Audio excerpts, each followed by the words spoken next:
Welcome back to another tech tips video. Today we're going to be talking about large language models.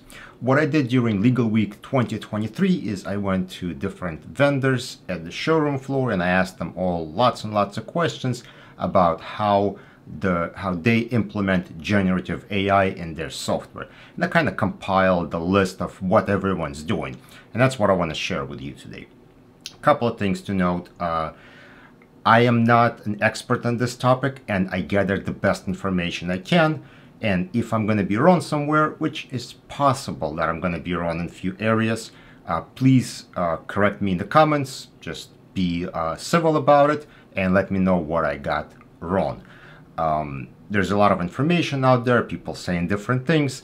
So I was trying to do the best I can to get all the information together so we could all understand this conceptually. So this isn't about the details of it, not the technical stuff. It's about conceptual understanding of what different companies are doing and how generative AI is implemented in different software.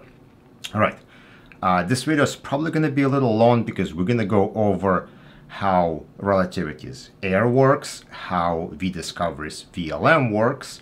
We'll talk about Everlaw, Reveal, and Disco. So we're going to talk about what all these companies are doing and what parts of generative AI they implement. With that in mind, let's get started. So I didn't do like a fancy PowerPoint. I did sort of like a thing that you'll see. It's kind of weird, but I think it's going to work. So let's go to my screen and get started. All right, so we got a blank screen. Let's start putting things here so we could understand what we're doing. First thing we're going to do is we're going to take this guy right here and put him on the corner. So this is our large language model, LLM. So before we actually dig into everything, we need a couple of things to sort of set the stage. So LLM, large language model, this is a model that stores all the probabilities between words, or talking to be specific. So all this model does is it just stores connections. Think of words that are connected to each other by probabilities. That's all it is. This model is static, at least as far as everyone who uses it in the industry. It's a static model that does not change. This model does not get fine-tuned. There is no any kind of adjustment to it. It doesn't remember information about documents. Anything that goes in and comes out, after that, the model is the same. And it is the same model for everybody. People use Azure, they use Titan on AWS, could be using something else. So pretty much everyone uses models that you can just use a credit card, go online and use the same model. There's going to be one exception to it, but everyone's model is accessible. They're read-only, they don't change, they don't fine-tune, nothing is happening with them. They sit there statically online and you're accessing them. So we need to get that clear.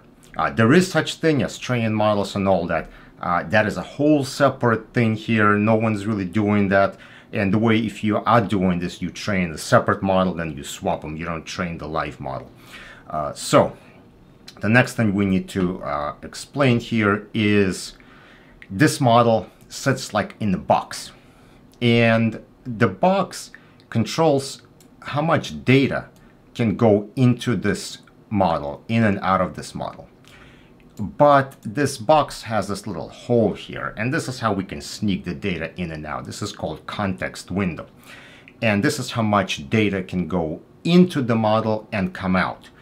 Now, you would think that this data would be calculated separately, right? How much data we can send and then how much data we can get out, but it's actually all together. It's one transaction. So data goes in and out, you add it all up together, and that's your context window. So we have a limit of how much data we can send and receive to large language model. These numbers getting bigger and bigger, but do be wary of anybody who makes claims of ginormous context windows, because those usually lose context and there's probably some asterisks that go with it.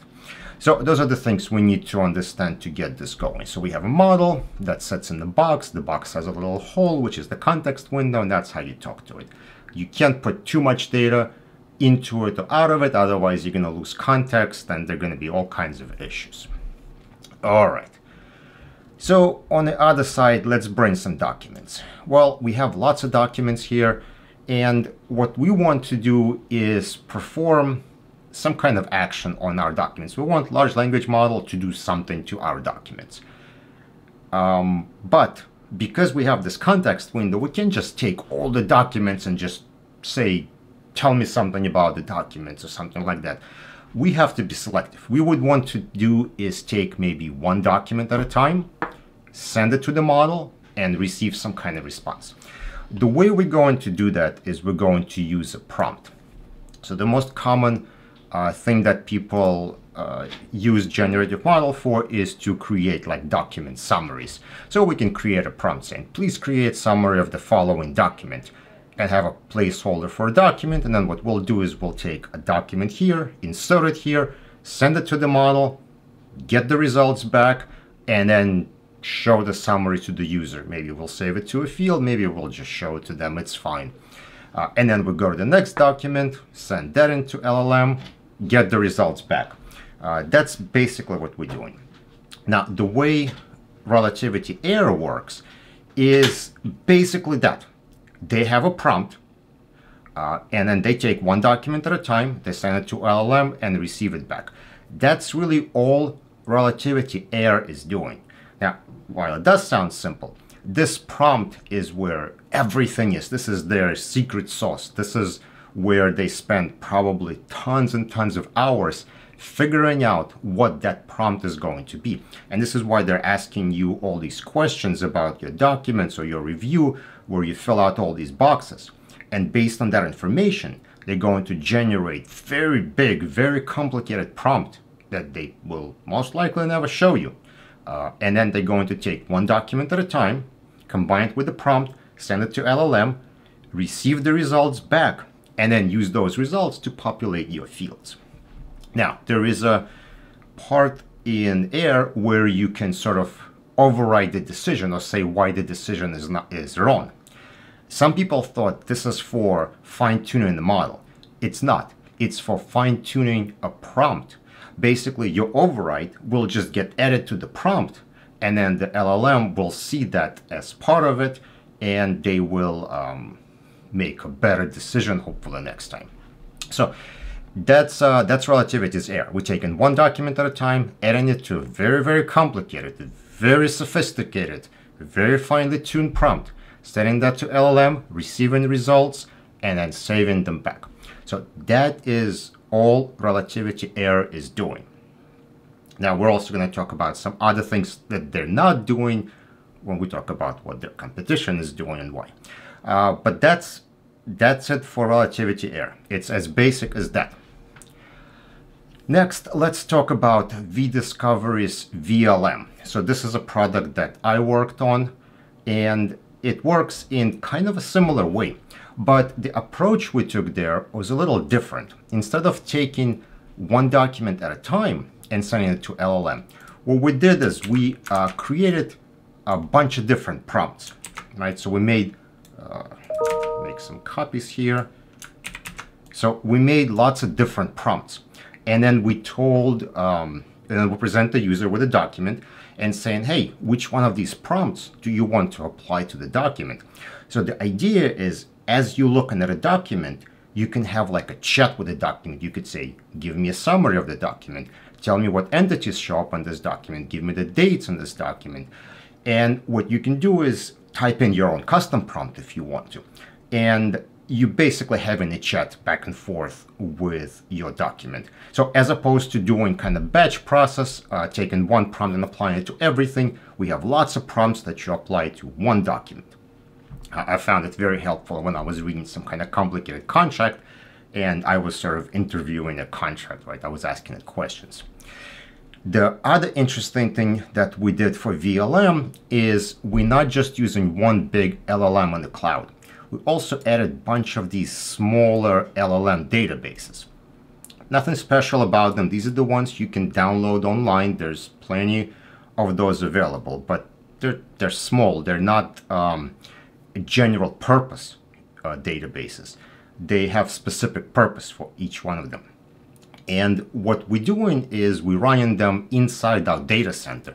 So now any prompt that points to one of these smaller models, the data does not go to the cloud. Now, do you care that it doesn't go to the cloud? I don't know. Some people really care. They don't want their data in the cloud. So this is what the solution allows us to do. We basically don't send any data out unless, we may have certain prompts point to here and other prompts work with these models, right? So, and you can choose what prompt goes with which model. So the other advantages here is that these smaller models, also first, so they, we're not sending data out. They live in our data center, so we can control the cost. With cloud model, you have to pay Microsoft or AWS, whatever pricing they have, that's what you got to pay. But when you have your own model, you can control your cost. And now if you do want to batch some documents to some of these models and like try something, it doesn't cost you anything. It's not a big deal, right? So we can play around with these models and see which one is good for what. The other thing is they're not susceptible to prompt injection. So I made a separate video about that.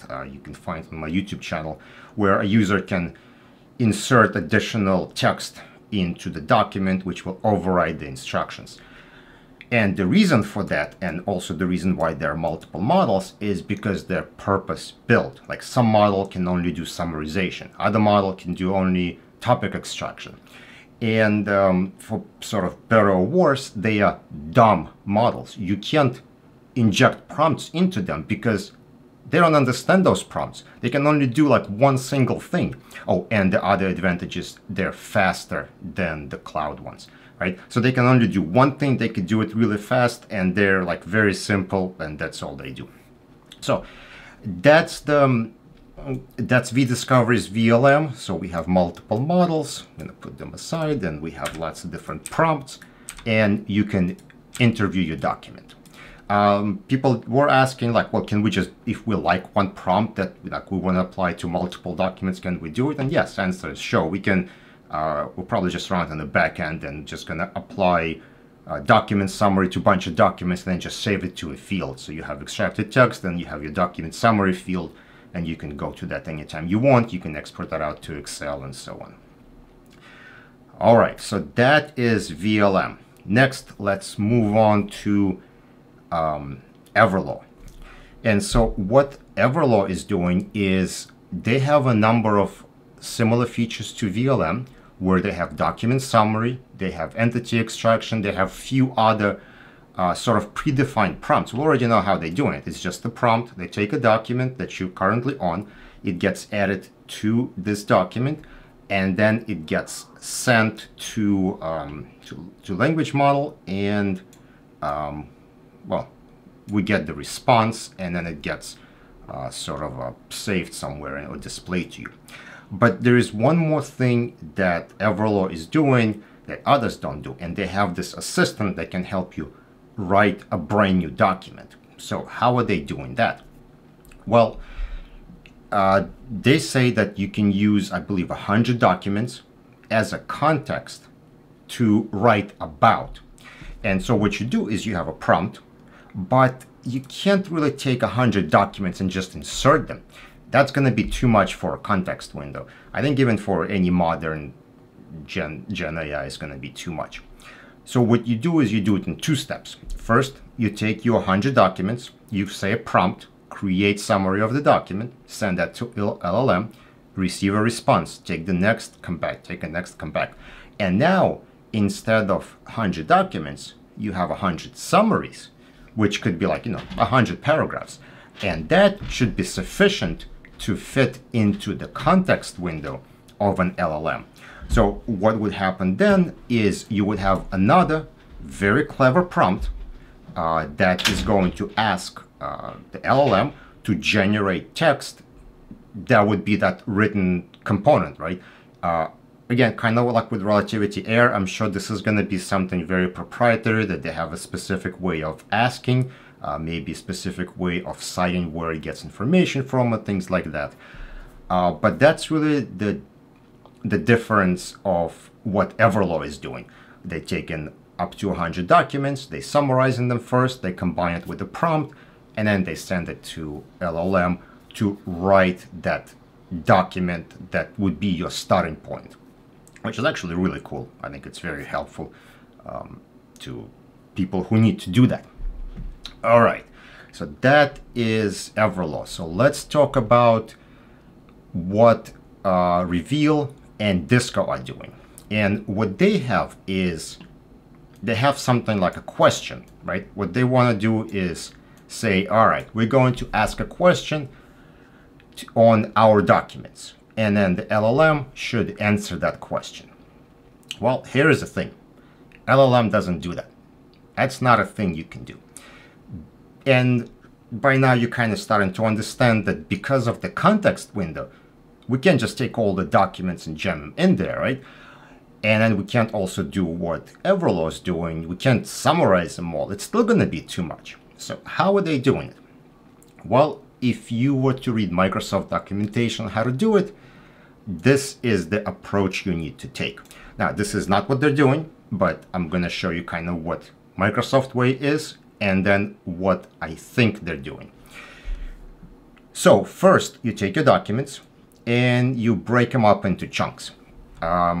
What's a chunk? Maybe like a paragraph, smaller, so we're not having as much documents as we have.